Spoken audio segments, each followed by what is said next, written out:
प्यारे बच्चों, इस वीडियो में हम गणित कक्षा 10 से एनसीईआरटी बुक है, क्लास 10th है स्टूडेंट बच्चों के लिए। अध्याय 6 है त्रिभुज, प्रश्नावली 6.3 का क्वेश्चन नंबर 7 इस वीडियो में हम देखेंगे।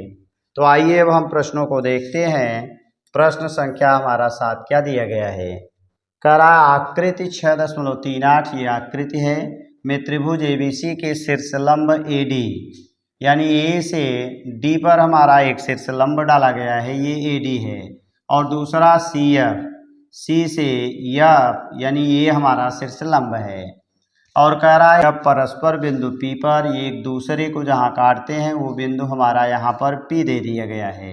प्रतिच्छेद करते हैं, दर्शाइए कि त्रिभुज ए ई पी और त्रिभुज सी डी पी, ए ई और पी माने ये छोटा वाला त्रिभुज, दूसरा हमारा सी डी पी यानी सी डी पी ये वाला त्रिभुज, दोनों हमें दिखाना है कि दोनों त्रिभुज हमारे समरूप हैं।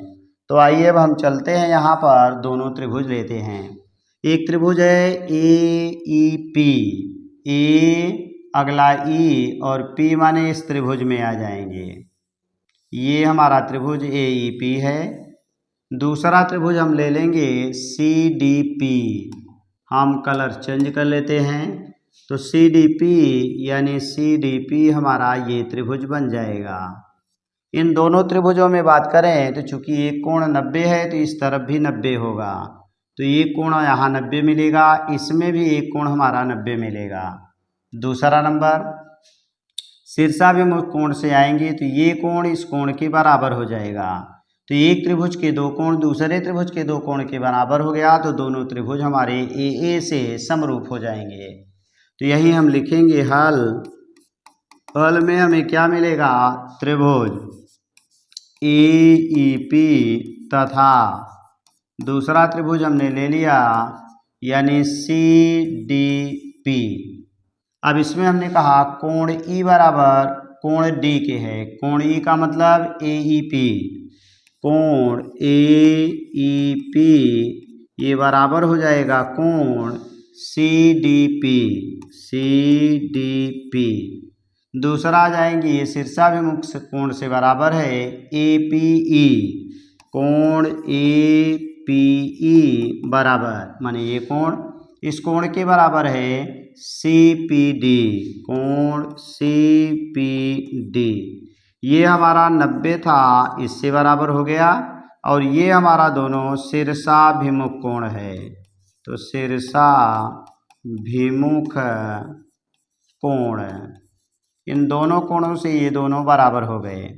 और दो कोण बराबर हो गए तो ए समरूपता, समरूपता यानी एक त्रिभुज का दो कोण दूसरे त्रिभुज के दो कोण के अगर बराबर है तो दोनों त्रिभुज हमारे समरूप हो जाते हैं।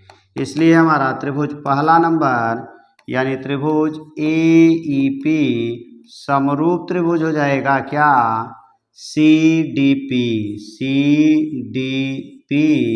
और यही सिद्ध करना था, तो यही नंबर 1 हो जाएगा, यही सिद्ध करना था। दूसरा आ जाएंगे नंबर 1 हो गया। अब हम नंबर 2 देखेंगे। तो आइए हम चलते हैं नंबर 2 पर। तो नंबर 2 में क्या दिया गया है हमारा, इसमें नंबर 2 में भी वही प्रक्रिया है, यानी वो समकोण त्रिभुज है, सब कुछ वही है। और हमें नंबर 2 वाला लेना है। त्रिभुज हमारा ए बी डी, तो हम आ जाएंगे ए बी डी माने इस पूरे त्रिभुज में, तो ये हमारा बन गया ए बी डी। एक त्रिभुज ये हो गया। तो हम ले लेंगे दूसरे वाले में भी वही हल रहेगा। त्रिभुज हमारा ए बी डी तथा दूसरा त्रिभुज सी बी ई, तो हम ले लेंगे सी बी ई अर्थात हमारा ये त्रिभुज बन जाएगा सी बी ई। ये हमारा त्रिभुज है सी बी ई। अगर हम बात करेंगे तो इस त्रिभुज में तो एक कोण यहाँ 90 है क्योंकि ऊपर का 90 है, और इस त्रिभुज में भी एक कोण हमारा 90 है। तो अगला आ जाएंगे तो इस त्रिभुज में हम आएंगे तो एक कोण बी है और इस त्रिभुज में भी एक कोण बी है, अर्थात बी कॉमन है। तो हम कह सकते हैं कि कोण हमारा पहला वाला त्रिभुज ये था जिसमें ये 90 था, अर्थात ए डी बी, या हम डायरेक्ट लिख सकते हैं कोण डी बराबर, इसमें भी हमारा एक कोण ई है तो कोण ई लिखेंगे और ये बराबर हमारा 90 होगा। समीकरण नंबर आगे 1 2 बनाए रहेंगे, 3 या इसे छोड़ देंगे। फिर दूसरा आ जाएंगे तो एक कोण और लेना है, तो हमने कहा इस त्रिभुज में और इस त्रिभुज में एक कोण ये भी कॉमन है, तो हमारा बन जाएगा कोण बी बराबर कोण बी।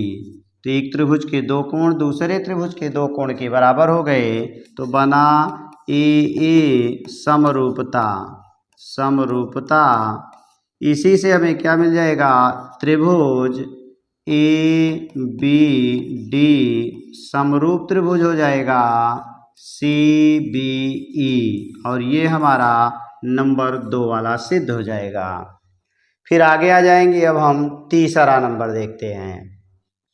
तो आइए चलते हैं नंबर 3 में। तो 3 में हमें क्या मिलेगा, तो 3 में कह रहा है ए ई पी, तो ए यहाँ है, ई यहाँ है, पी यहाँ है, इसका मतलब इस त्रिभुज की बात कर रहा है ए ई पी।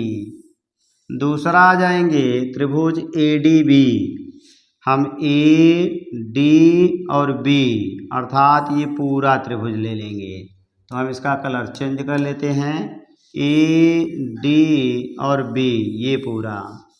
तो पूरे में और इस त्रिभुज में अगर हम बात करें तो पूरे में एक कोण 90 है और इस छोटे वाले में भी एक कोण 90 है, तो दोनों के एक एक कोण बराबर हो गए।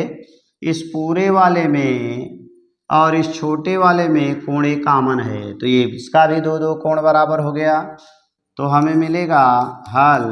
हल में क्या मिलेगा कि त्रिभुज ए ई पी तथा त्रिभुज ए डी बी में, तो हमें मिल जाएगा यहाँ पर, तो ए ई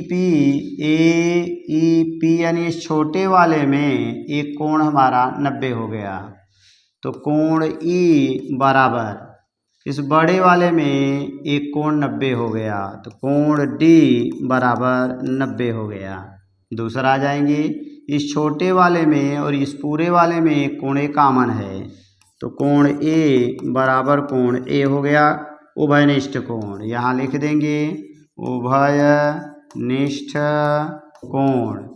तो हमें दो दो कोण बराबर हो गए, यानी ए समरूपता से हमें मिलेगा त्रिभुज, यानी ए ई पी समरूप हो जाएगा त्रिभुज ए डी बी के, और यही सिद्ध करना था, नंबर 3 हो जाएगा। तो एक और बचा हुआ है हमारा नंबर 4। तो आइए नंबर 4 को देखते हैं। तो यहाँ पर दे दिया है हमारा कि नंबर 4 में कह रहा है त्रिभुज पी डी सी, ये छोटा वाला त्रिभुज, तो हमें मिल जाएगा इसमें त्रिभुज पी डी सी ये छोटा।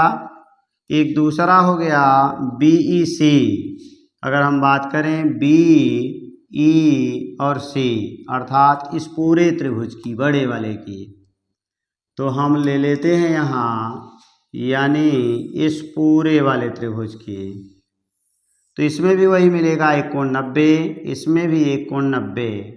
दूसरा इस छोटे वाले में और पूरे वाले में कोण सी कॉमन है, तो दो कोण इसमें भी बराबर मिल जाएंगे।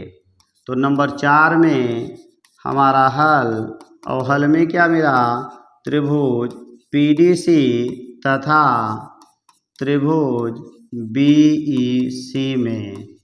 तो हमने कहा पीडीसी अर्थात इस त्रिभुज की बात कर रहे हैं, और दूसरा त्रिभुज हमारा बीईसी, तो बीईसी यानी इस पूरे की बात कर रहे हैं, तो एक एक कोण 90 है, तो हमें मिलेगा कोण ई बराबर हो गया कोण डी के, और ये बराबर 90 मिला।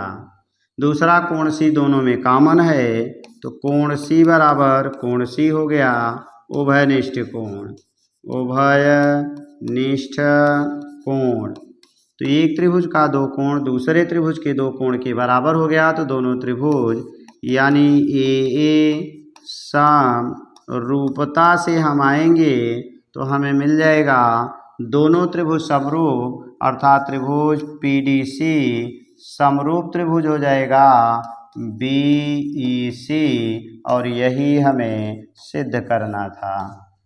तो थैंक्स फॉर वाचिंग। इस तरह के वीडियो को देखने के लिए चैनल को सब्सक्राइब करें तथा वीडियो को लाइक करें।